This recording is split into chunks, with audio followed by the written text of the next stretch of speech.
What's poppin', y'all? Happy draft day. We are finally here. We are officially about 6 or 7 hours away from the start of the NBA draft. I'm super excited, especially after last night with my Knicks getting in the trade market for Mikal Bridges. I think that opens up the floodgates. I think this is going to be the year that we finally get a lot of chaos and a lot of player movement during the actual NBA draft. I made a couple moves in my mock. And this is the What Would PeeWee Do mock draft. For those of you that are new, this is the mock draft where I consider what I would do for each and every team that's drafted in the first round. Usually in mock drafts, people like to try to project or predict what teams are going to do. We're not doing that. I saved that one for the first one. I had to give y'all one more mock draft before we dive into the actual draft tonight. And also, I want to remind y'all, tonight, me and the guys at Numbers on the Board will be streaming the NBA draft on the ESPN YouTube channel, so make sure you tune in there. As always, hit that like button for me if you're new and you enjoy this type of content. Make sure you subscribe, and as always, get active in them comments as you watch the video. Let's dive in. All right, y'all. The Atlanta Hawks first overall pick. We're on the clock. This is the What Would PeeWee Do mock draft, right?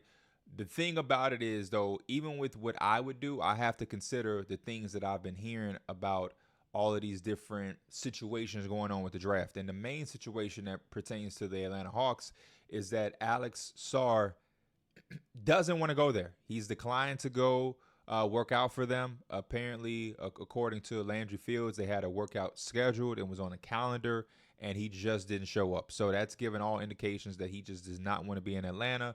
And there could be a lot of reasons why. You know what I mean? I won't necessarily fault him. There is a lot of uncertainty right now. Are they keeping Trey? Are they keeping DeJounte? Are they trading both? What is the real hardcore direction of the Atlanta Hawks? He also, I think, is priding himself on being a 4 in the league, at least out of the gate. And they have a guy in Jalen Johnson who I think is a solidified power forward and the one untouchable piece that is in Atlanta. So there's a lot of stuff going on, and I can understand it. Now, from the Hawks' perspective, I think you are going to have to take Zachary Ricochet, and I have no problem with this pick. He's a 6'9" guard wing who thrives without the basketball, is going to be able to be a versatile defender on the perimeter, and I think it sets you up depending on whatever route you go. So if you're able to find the proper trade partner for DeJounte Murray, and you can go out and get a Brandon Ingram or something like that, I think you are positioning yourself to still be able to kind of keep Trae Young and figure this thing out on the fly. You know what I mean? You're definitely going to have to be assertive and make sure the next moves that you make after acquiring somebody like Brandon Ingram, you have to put the rest of the pieces together smartly. And I think there's a world where they could kind of pivot and rejuvenate back into a Trae Young-led backcourt with a wing, the proper front court help. I think the Jalen Johnson hit was really big for them. Them getting Jalen Johnson when they got him, where they got him, and then allowing him to, spread his wings this past year is big. You got a diamond in the rough there. And now, if you part ways with DeJounte, and again, I'm going to the Brandon Ingram. I think Jimmy Butler is also available out there. I don't know how realistic that would be for Atlanta, but I'm just throwing out potentials. You have now a first overall pick in Zachary Ricochet. If he's not the traditional number 1 pick, if you think this draft class is weak or the weakest of all time, it is what it is. But he's still a young prospect who can come in and thrive playing next to Trae Young because his strengths correlate with Trae Young. He's going to be able to guard. He's preferring to play without the basketball. He won't get in the way of anything like that.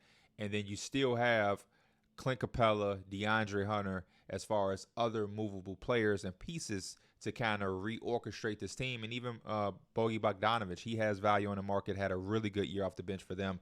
So I don't think this is necessarily the worst case for the Hawks. You know what I mean? I know as Hawk fans, you would have loved to have the number 1 pick last year. Depending on how the next college basketball season goes, some people are saying you would have wanted it for next year. We'll see about that. Every year we go into a college basketball season, we have these prospects that we're like, these are 1 in a million, and then we end up getting there, and it's like somebody else is the guy. So we'll see. But you have the pick now. There is really no incentive to really trade down. The team that really wants Klingon is at 9. I don't think they can't give you anything crazy to attach to 9. I don't think Marcus Smart moves the Hawks. So you stay at 1. You take Zachary Ricochet, and you go about your business figuring out the rest of your offseason. So shout out to the Hawks. At number 2, this is a no-brainer. We don't have to waste any time here. You have Alex Sarr, who was basically kind of forced his way to the Wizards. The Wizards with him have a bright future, and they've done a really good job since they parted ways with Bradley Beal, which kind of makes you, as a basketball fan, wish that they had done that move sooner. But this now sets you up to have Bilal Coulibaly, Denny Avia, and now Alex Sarr on like this trio front line of potentially a good little three-man, range of defenders. If those guys are able to stay together for the next couple of few years, you could have a nice little trio of defenders who are going to be rangy. It's a lot of length, a lot of size, versatility. That's a nice little that's a nice little defensive trio, in my opinion. And with the Washington Wizards, you still have Kuzma. I am buying all of the stock on Jordan Poole having a much better second year than he did this past year or his first year with the Wizards. And, you just continue to thrive that way. I think you bring back Corey Kispert and you go into the next season looking at, all of these guys in a way of who's going to fit the puzzle of the long-term view and the long-term scope. And again, like I said, you potentially can bring back something, wink, wink, wink, wink, wink, because I know what I'm going to do in this mock draft. You could potentially bring back something for Kyle Kuzma that will allow you to have a nice future as far as potential goes. So Alex Sarr is going to go to the Wizards there at number 2. At number 3, we are now introducing our first trade. We're now introducing our first trade. That's why I winked at y'all. I know the exact way that this mock is going already. I'm not firing off the hip or anything. So with the first trade, and we only have 2, I wanted to do a lot more movement, but it's so much going on in the NBA right now that it's really hard to make moves because you don't know what teams are trying to do. And this team is linked to these 4 guys, and this team is linked to these. It's just so much going on. But the Grizzlies are going to call up the Rockets, and we are going to get this trade done where the 3rd pick goes to Memphis and the 9th pick goes to Houston. The extra added notes that I will put in here is that Marcus Smart goes to Houston with the 9th pick, and Jayshawn Tate is sent to Memphis with the 3rd pick. That was the only way I was able to make this trade work on Fanspo. I had to include Jayshawn Tate. It was a report that came out recently saying that the Rockets want to retain Jayshawn Tate, Jock Landale, and Jeff Green. But according to Fanspo, I had to include somebody, and Jayshawn Tate made the most sense. So the Grizzlies at number 3 are now able to take Donovan Clingan. Like I said on one of the podcasts we did, from just a fit perspective, Donovan Clingan and the Memphis Grizzlies are one of the best prospect team matches that we've just seen in a long time. I'm not calling him the best prospect. I'm not saying he's going to be the best player. I'm not even saying he's going to be, some retired Grizzly. Hopefully, I'm rooting for every young guy in the draft. But just talk about the prospect and how he fits to a team. There's just no fit that is better than Clingan to the Grizzlies. And it just makes too much sense. So I'm hoping we can see a deal like this happen. And I'm hoping that he could go to a Grizzlies. If he doesn't, I'm also hoping that the rumors of the Rockets being super interested in Kevin Durant to the point where they're willing to dangle Alperen Şengün, I'm hoping that's kind of true. So one of the rumors I heard or saw was that you trade Şengün and some other stuff to the Suns for Kevin Durant, and then you take Clingan at 3, and he's now used.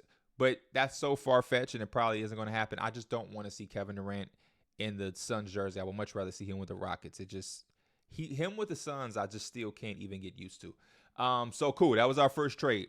Now we could just get back rocking and rolling. The Spurs are up. The Spurs are going to take Stephon Castle out of UConn. I think the reason they're going to take Stephon Castle out of UConn is because Greg Popovich and the Spurs, they pride themselves on being able to win games from the defensive standpoint.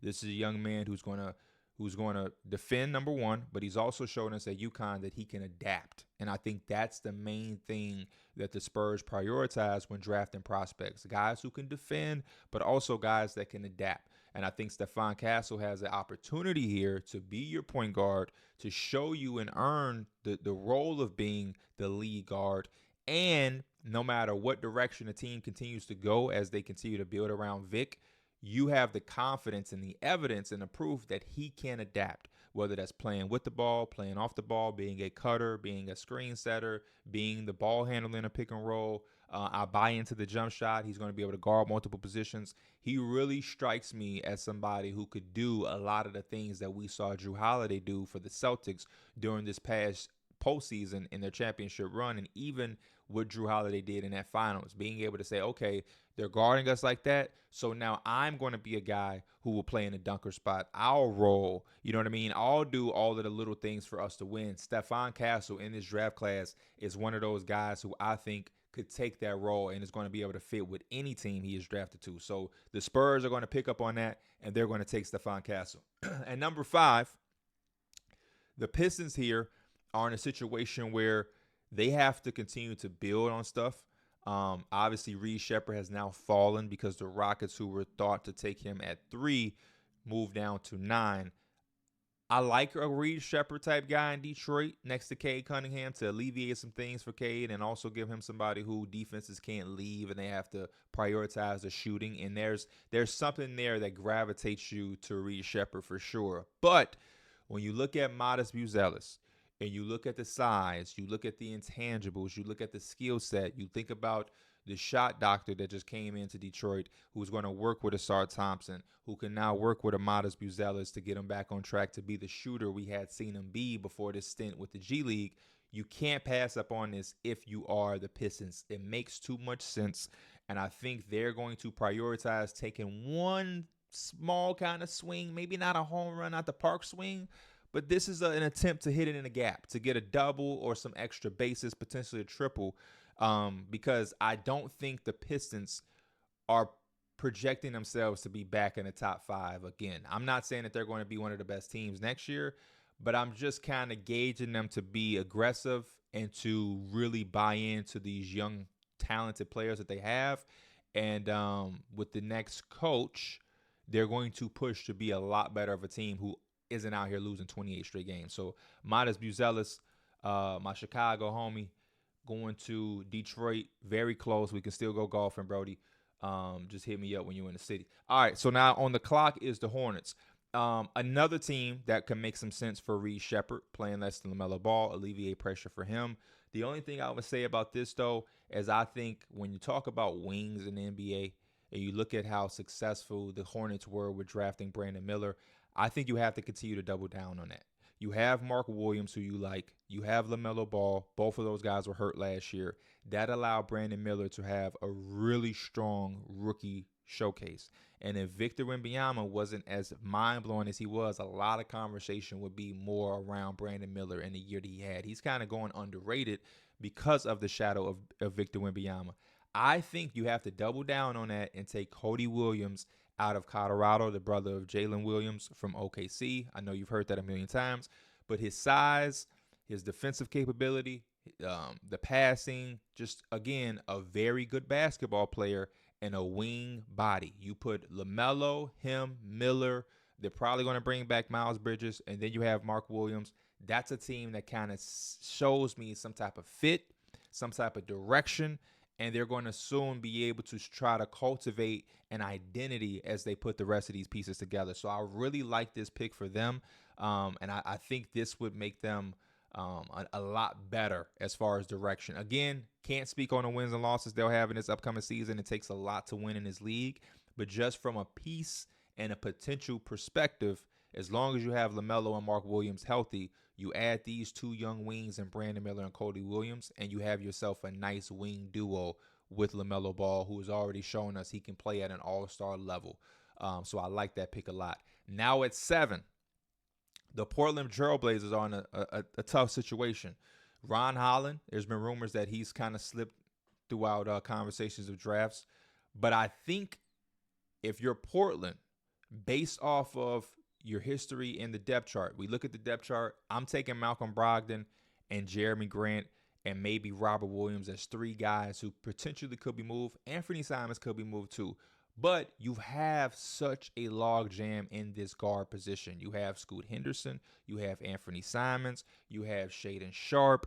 You have a lot going on here. So adding another Reed Shepard or adding Topich or anything like that just doesn't make sense because it's only so many guys who can really handle the ball. You're almost putting yourself in a position to where you're going to have to trade Anthony Simon soon if you really want Scoot and Shaden to really become the players that they, have potential to be. So because of that, I think Ron Holland goes 7 to the Portland Trail Blazers. That gives you a wing who kind of fits a little bit more. You put him in a position to where he can be a guy that can attack downhill if you keep a guy like Anthony Simons who can space the floor and Shaden Sharp as well.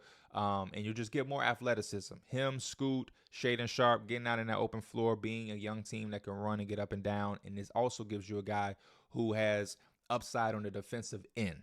A lot of these prospects they've brought in or that they have over the last few years, they're all offensive upside guys. Ron Holland would be the first one that you bring in that has legitimate defensive upside. And I'm buying in on that for this team in particular. And I think this is a good pick for them at 7. They had to have walked out of this draft with some type of wing and with that 7th pick. At 8, the Spurs knock it out of the park. You get Stephon Castle. You take advantage of the trade that the Grizzlies did with the Rockets, and now you are able to get Reed Shepard. And Reed Shepard is a very good basketball player. And again, I think the Spurs really value that. He's a guy that can come in, play with the ball, play without the ball, so you don't have to worry about the fit with him and Stephon Castle. Also, when you talk about Victor Wembanyama and the next phase of him being guarded by opposing teams, it's going to be 2 bodies, 3 bodies, 4 guys watching him and paying attention to him. And you're going to need guys like Reed Shepard who can shoot the shit out of the basketball, and that's exactly what he did at Kentucky, especially on catch and shoot. He doesn't make too many bad decisions with the basketball. He guarded well for his size and his frame at the college level. You hope that it translates over into the NBA. And I think this is just another really good pick for them, and they walk out of the draft with 2 guys who had 2 good freshman years and are going to be really good basketball players. Will Reed Shepard end up being an all-NBA player? Probably not. You know what I'm saying? Probably not. And that's why a lot of people, I think, automatically call this draft like weak, which, again, if that's your opinion, that's fine. But I think that there's value in just getting really good basketball players because for me, one of the things I have not been a fan of for the past decade and plus decade in drafting is I understand upside. But we've seen so many teams who are at the bottom of the league and have constantly been at the bottom of the league take these major monster swings on upside, and they have completely missed. And now they're just at the bottom, and you draft the guy, and he's only there for 3 years. He cannot get to a second contract. He's out of the league by year 3, and it's just rinse and repeat. The Suns did that for years. You know what I'm saying? The Kings did that for years. And then you start to notice, okay, let's just take good basketball players. You start to see the Phoenix Suns say, okay, you know what? Let's take Mikal Bridges. We'll trade Zaire Smith for him. Upside, we'll take a 3-and-D guy. We're going to reach and take a Cam Johnson at 11. You get what I'm saying? You start to see a lot of these other teams, the Sacramento Kings. We're not going to take Jaden Ivey, the upside, athleticism, and the flat. We're going to take Keegan Murray, a really good basketball player. You know what I'm saying? And those are the things that I think teams have to start realizing, and there's value in that. And I think this draft offers maybe not a lot of all-NBA guys. Maybe won't be a lot of all-star appearances. Maybe won't be an MVP in this draft. I don't know. But there will be some really good basketball players who can contribute to winning. And a lot of these teams in the lottery really need that right now. The Rockets are up. And at 9, the Rockets go and get Dalton Connect. The Rockets are a team that's building. They're going up, and they have a lot in a lot of different areas. Because they did the trade with the Grizzlies, you now have Fred VanVleet. You have Marcus Smart. You have Dalton Connect. You have Cam Whitmore, Amin Thompson, Jalen Green, Tari Eason, Jabari Smith Jr., Alperen Şengün. You have Jock Landale. You have a lot. So go out and get somebody who's going to be able to knock down a 3-point shot, a guy who's going to be able to score the basketball, and you have Dylan Brooks too. I forgot to mention Dylan Brooks, but I think Dalton Connect could definitely come in here and give you some more shooting. You can't go wrong with shooting. You just can't. Shooting and scoring, when you have as much athleticism and defense and guard play as they have, go out and get some shooting, man. Go out and get some shooting. And the underrated thing about Dalton Connect is he is a guy who can shoot the basketball, but to me, he's a scorer. At Tennessee, he showed me he's a scorer. There's a difference between being a shooter and a scorer who can shoot. In my mind, he's a scorer who can shoot. The first couple years, they'll probably utilize him as a shooter, but the more freedom he gets, the more he solidifies himself in the rotation, the more opportunity he'll probably be able to showcase that he can score. I like that fit there for them when you consider everything else that's on the board. Utah's here at number 10. You still have Rob Dillingham here. I think Rob Dillingham is kind of biting the bullet of playing a position that a lot of these teams already have. So it's like we just got Marcus Smart, we have Jalen Green, we have Fred VanVleet, we have Aman Thompson who we like to try to utilize at the one and things too. Do we get Rob Dillingham? That didn't really make too much sense. Same thing with the Jazz. They have Keontae George, who had a really good year for them. Do they go and get Rob Dillingham now, who was kind of like Colin Sexton and Jordan Clarkson, who microwave scorers with the ball in their hands? I believe that they would go and get a Jacoby Walter. The shooting guard spot, the guard spot specifically, is something that they lack when you look at the trajectory of the team. They traded Abaje to the Raptors. You have Bryce Sensabaugh, who didn't really get a lot of run last year, but when you look at the front court, they're rumored to have some stuff out there where they could trade Walker Kessler. It's not like they're dying to trade him and that's their focus, but they could if the right deal came about. I don't really think he gets moved. Ultimately, maybe Lauri Markkanen returns to the Jazz. You still have Taylor Hendricks as well. So the front court, I'm trying to stay away from with a top 10 pick, and you go out and you get Jacoby Walter and put him in the backcourt with Keontae George, and you now indirectly have a former Baylor backcourt. They didn't play together, but they're both two guys who had one and done years at Baylor that now form your backcourt. I have to keep checking my phone, y'all, just to make sure no moves is happening. Because last night was crazy. But the Bulls at 11. I'm standing pat on what I've been saying for the last, I don't know how many weeks now, and even since the last mock draft that I did. I just think it makes too much sense for the Bulls to take Kel'el Ware. He's a guy that I think doesn't disrupt anything you have to do in this offseason, whether that's retaining DeMar DeRozan, whether that's letting him walk, whether that's keeping Zach LaVine, whether that's trading him. I think he would also fit with the trajectory of where you want this team to be. Now that you acquire Josh Giddey, now that you still have Kobe White as a priority, you're probably bringing back Patrick Williams. Vucevic probably won't be included in the long-term fold of how you think of this team. But while he's there, you now can bring in Kel'el Ware, allow him to play behind Vooch, learn some things if Vooch makes it through the offseason. And I think Kel'el Ware's upside at the position that he's playing for the Bulls is just too hard for them to pass up, even if it's a quote-unquote reach at 11. 12, this is where we get our second trade. The full trade is the Oklahoma City Thunder trading 12 to the Washington Wizards.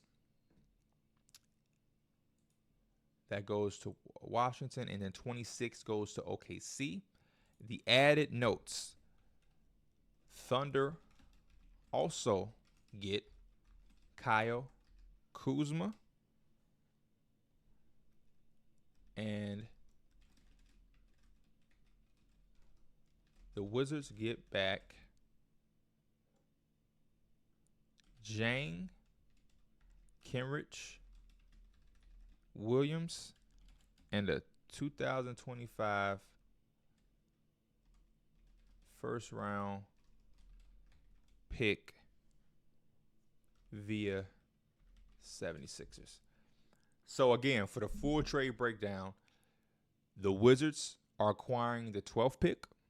They're acquiring a first round pick from the 2025 from the Philadelphia 76ers that has some protections. It will convey, but it'll probably be a late pick. And then they're also getting Ousmane Dieng and Kenrich Williams. On the other hand, the Thunder are getting the 26th pick and Kyle Kuzma. So the Thunder continue to knock their offseason out of the park. The reason the Wizards want to do this is because Nikola Topic was a guy that was projected to be a top 3, top 4 pick in this draft. but then he had the ACL injury and everything, and now he kind of dropped. The Wizards now trade up. They get rid of Kyle Kuzma, but they trade up from 26 and take advantage of him or even Rob Dillingham. I'm going to have them take Topic.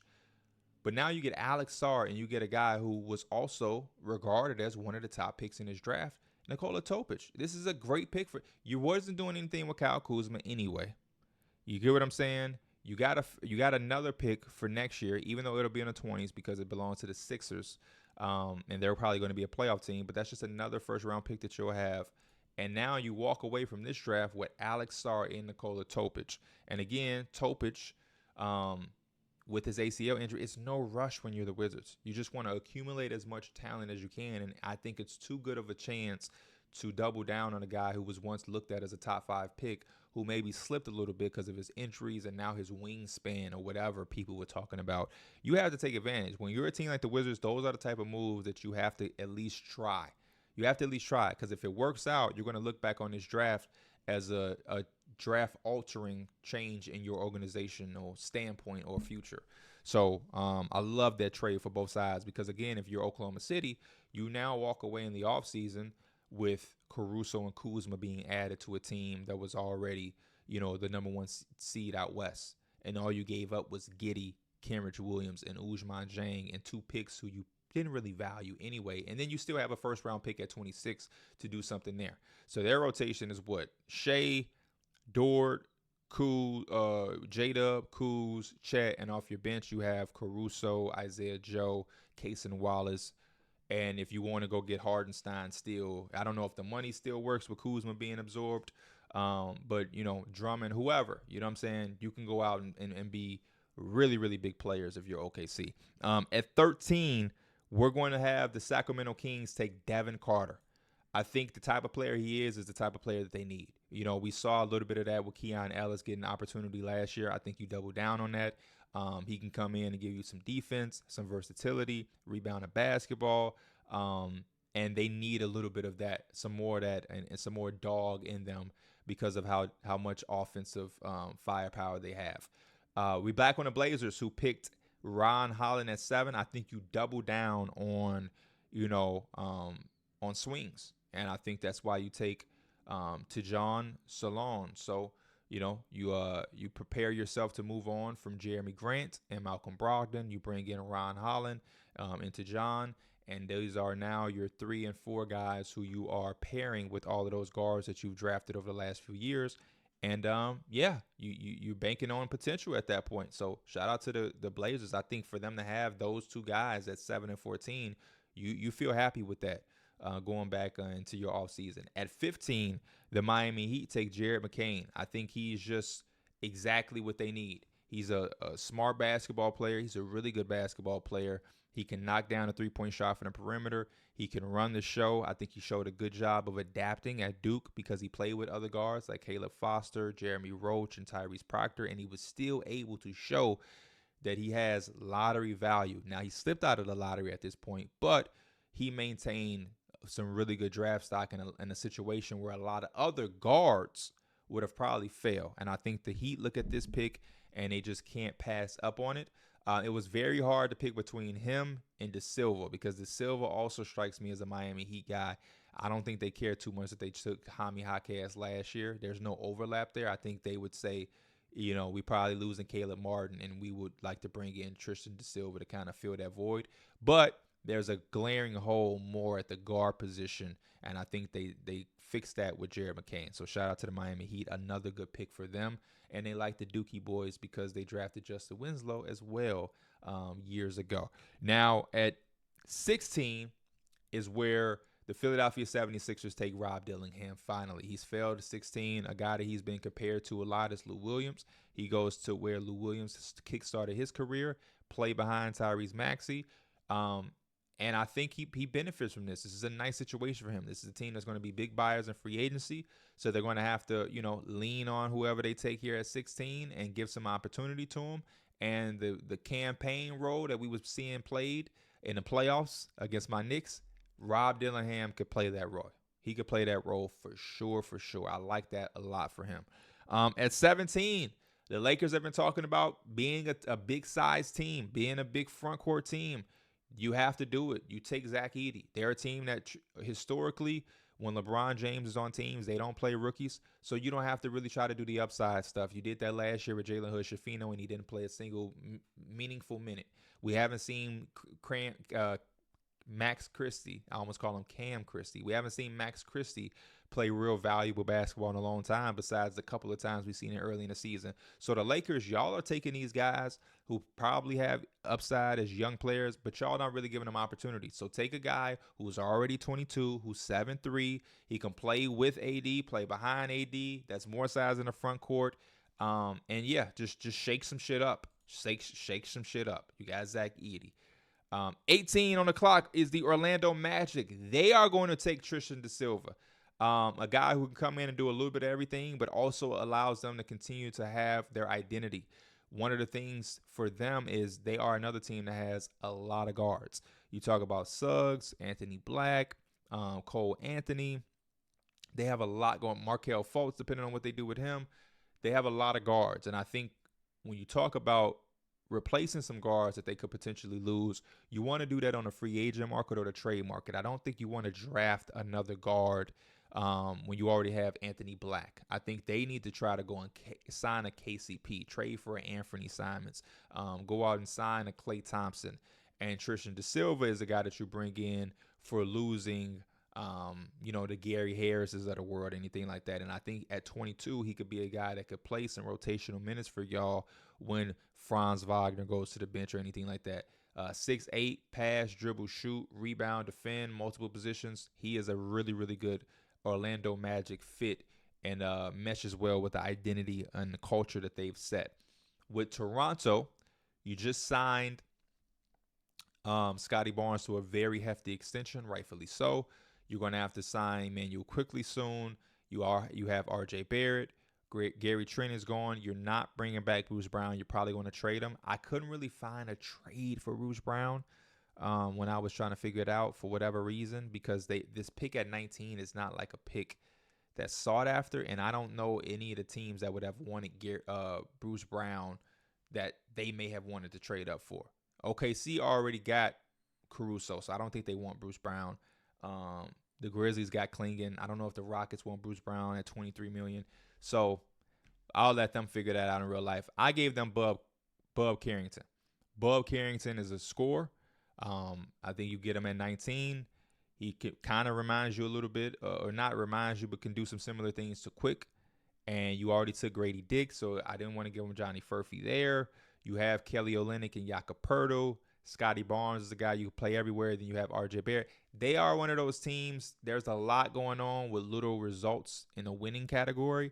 But I think Bub Carrington gives them another guard, at least off the bench, because when you look at the depth chart, they're kind of lacking that behind Emmanuel Quickley. At 20, we now have the Cleveland Cavaliers, and this is where they take my boy, Jalen Tyson. He makes too much sense. This is a guy that can be a do-it-all wing, forward, guard, rebound, pass, shoot, score, whatever it is that they ask him to do, he'll be able to do it. And I think this is the prototypical type of player and the mode of player that the Cavs are looking for to be a bridge gapper between that backcourt and that front court.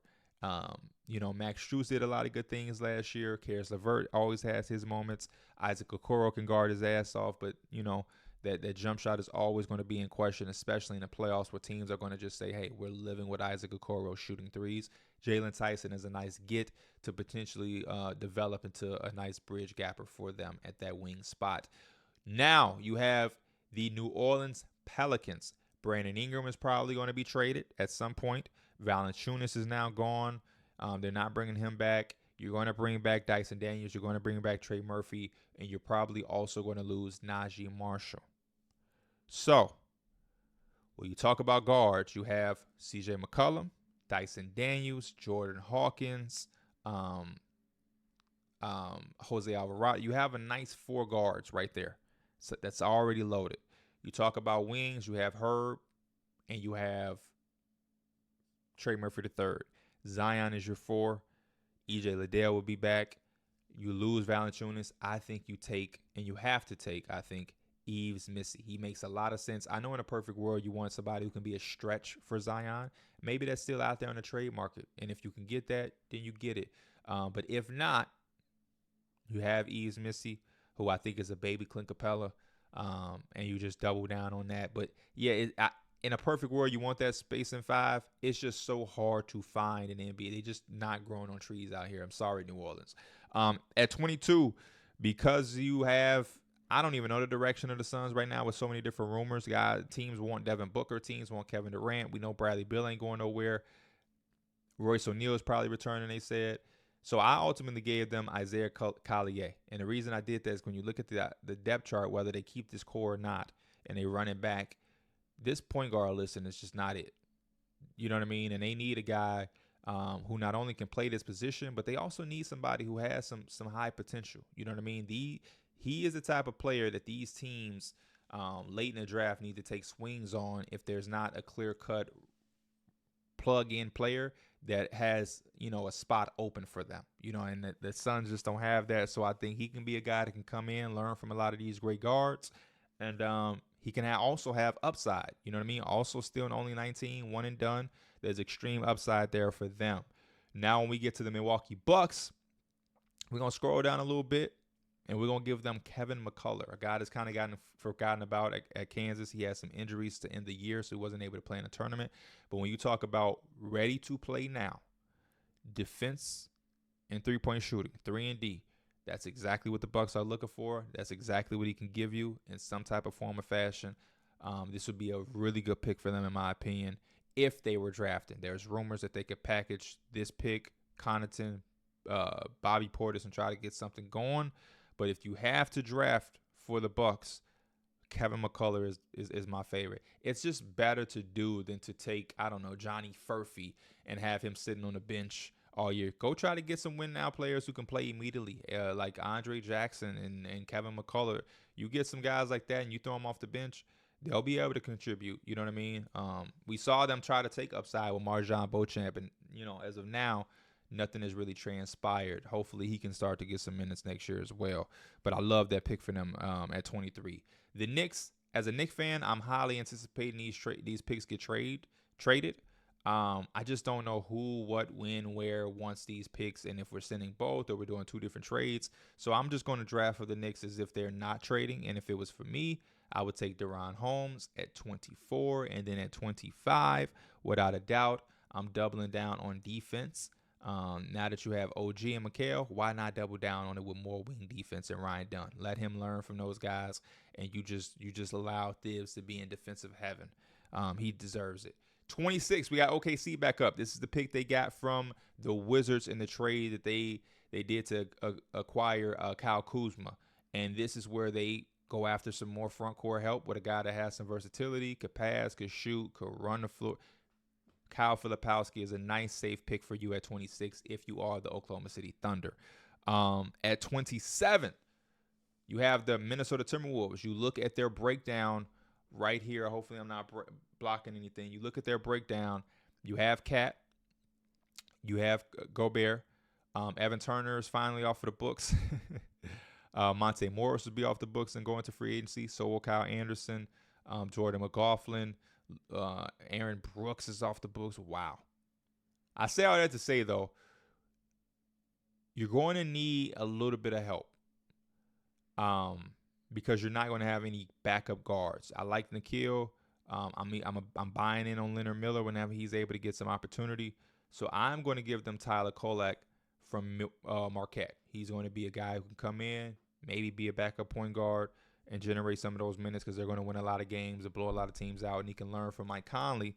And he, again, ready to play now at 22 years old. Really, really, really good college career. And should be a good fit theoretically for the Minnesota Timberwolves, in my opinion. I like that pick a lot for them. Nice, solid, safe pick. At 28, you have the Denver Nuggets. And they are going to select Keyshawn George, 19 years old, bunch of upsides, incredible size and length at 6'7", shot the ball well, showed potential to be able to defend. They have to start They have to start preparing for KCP to leave. And I'm not here to say that Keyshawn George is now the starting shooting guard. It's probably like Christian Brown or something like that. Christian Brown. But I think they do have to continue to look to add those upside young players that they can build with. And I think they've done a good job over the past few years. I like some of the things I see from Peyton Watson. The playoffs, it was tough, but still some upside there for him. I think Keyshawn George is similar, just on a different aspect where his offense, I think, is very translatable. You just got to hope that the defense can be taught, learned, and bought into. I like Keyshawn George for them at 28. I'm sorry. 29, you have the Utah Jazz back up. They're going to take Johnny Furphy, another tall, white shooter. You know what I mean? A young dude comes right in. He can complement everything that they have. You now have Keontae George, Jacoby Walter, Johnny Furphy, Taylor Hendricks, Walker Kessler, Bright Sensabaugh. There's a lot going on out here in Utah when you just talk about young talent accumulated. And I think Johnny Furphy would fit the direction of everything that's going with the free-flowing offense and shooting and everything like that. So shout out to the Jazz. That's a really nice pick for them at 29 to walk out with a guy like Johnny Furphy. And then the last but not least pick for the Boston Celtics, I have to give them Tyler Smith out of the G League. I think this would be a steal for them. They win a championship, and we saw their bench.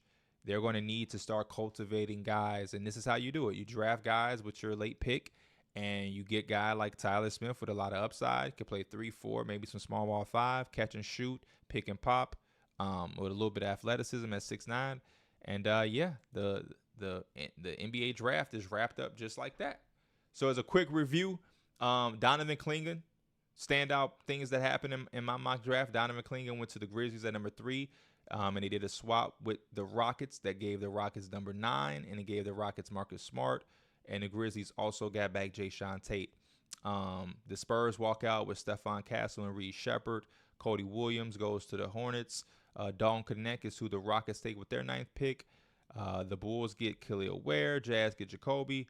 The Wizards walk out with Alex Sarr and Nikola Topic after doing a deal with the Thunder that gave them the 12th pick in exchange for the 26th pick and Kyle Kuzma. The Wizards also were able to get back Jiang and Kenrich Williams and a 2025 first-round pick via the Philadelphia 76ers.